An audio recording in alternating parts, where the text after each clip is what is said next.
बिस्मिल्लाहिर्रहमानिर्रहीम अस्सलाम वालेकुम वरहमतुल्लाहि वबरकातुह। उम्मीद है सब साथी खैरियत के साथ होंगे। अल्लाह रब्बुल इज़्ज़त आपको खुश व खुरम रखे, आबाद व शाद रखे।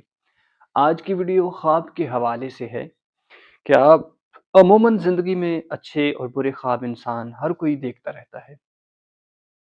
ख्वाब इंसान को बाज़ दफ़ा सच्चे भी आते हैं और बाज़ दफ़ा झूठे ख्वाब भी आ जाते हैं। तो प्यारे साथियों, आज का जो मेन टॉपिक है वो ये है कि फजर की नमाज से पहले जो ख्वाब आता है वो सच्चा होता है या फजर की नमाज के जो बाद ख्वाब आता है वो सच्चा होता है। तो दोस्तान मोहतरम, जो फजर की नमाज के बाद ख्वाब आता है वो भी, उसकी भी ताबीर हो सकती है, लेकिन ज़्यादा ताकतवर और कवी जो ख्वाब है वो फजर की नमाज से पहले पहले का है। क्यों? कि ये वो वक़्त है कि जो अल्लाह रब्बुल इज़्ज़त की तरफ से ख़ास बरकत वाला लम्हा है। ये वो वक़्त है कि जिन लम्हों के अंदर अल्लाह के नेक और बरगज़ीदा बंदे अल्लाह से फ़ैज़याब होते हैं, अल्लाह से डायरेक्टली तहज्जुद के वक़्त नमाज़ पढ़ते हैं, नवाफ़िल तस्बीह करते हैं।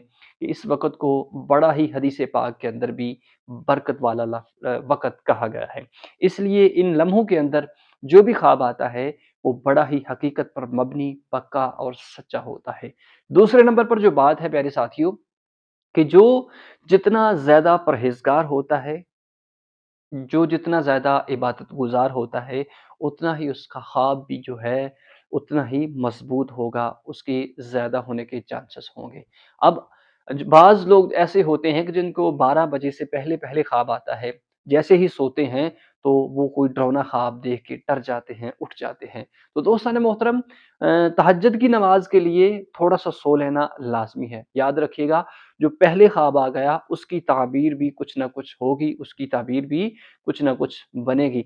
लेकिन ज़्यादातर ताकतवर और कवी जो है, ज़्यादा मज़बूत जो ख्वाब है, वो तहज्जुद के वक़्त आने वाला है, सुबह की नमाज़ से पहले-पहले, कि जिनके 2 से लेके अज़ान फ़जर तक आप, ये वक़्त जो है बड़ा बरकत वाला है। इन लम्हों के अंदर जो भी ख्वाब आता है वो हकीकत पर मबनी होता है।